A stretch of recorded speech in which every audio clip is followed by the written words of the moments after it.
বাবা চলে এসেছে, বাবা চলে এসেছে। হ্যাঁ, আমার সাথে আমার বন্ধুও চলে এসেছে। যাও আমার বন্ধুর জন্য ভালো করে ক্ষীর বানিয়ে নিয়ে আসো। ঠিক আছে বাবা। তুমি জানো আমার মেয়ে অনেক ভালো ক্ষীর বানাতে পারে। আসো এখানে বসো। আসসালামু আলাইকুম আঙ্কেল। ওয়ালাইকুম আসসালাম বাবা। বাবা তোমার বোন তো ক্ষীর বানাচ্ছে, যাও তাড়াতাড়ি গিয়ে নিয়ে আসো। ঠিক আছে। আর বাচ্চাদের লেখাপড়া কেমন চলতেছে? ভালোই চলতেছে আলহামদুলিল্লাহ। মাশাআল্লাহ। আচ্ছা আমার আজকে দেরি হয়ে যাচ্ছে, আমি চলে গেলাম। আরে এটা বলে হয় নাকি, ক্ষীর বানাচ্ছে, খেয়ে যেও। আরে মা তাড়াতাড়ি ক্ষীরটা বানিয়ে নিয়ে আয়। হ্যাঁ বাবা নিয়ে আসতেছি। আল্লাহকে ভালোবাসলে লাইক সাবস্ক্রাইব করে দিবেন।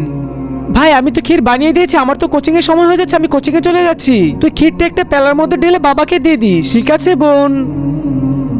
আরে এত দেরি হচ্ছে কেন? কি করতেছে ওইখানে? তুমি একটু বসো তো। আরে বাবা তুই এটা কি করতেছিস? সকল ক্ষীর খেয়ে ফেলতেছিস কেন? করলে এটা বল আমাকে। আরে নোমান ছাড়ো না, ছোট মানুষ তো, আমি অন্য একদিন খেয়ে নিব না ক্ষীর।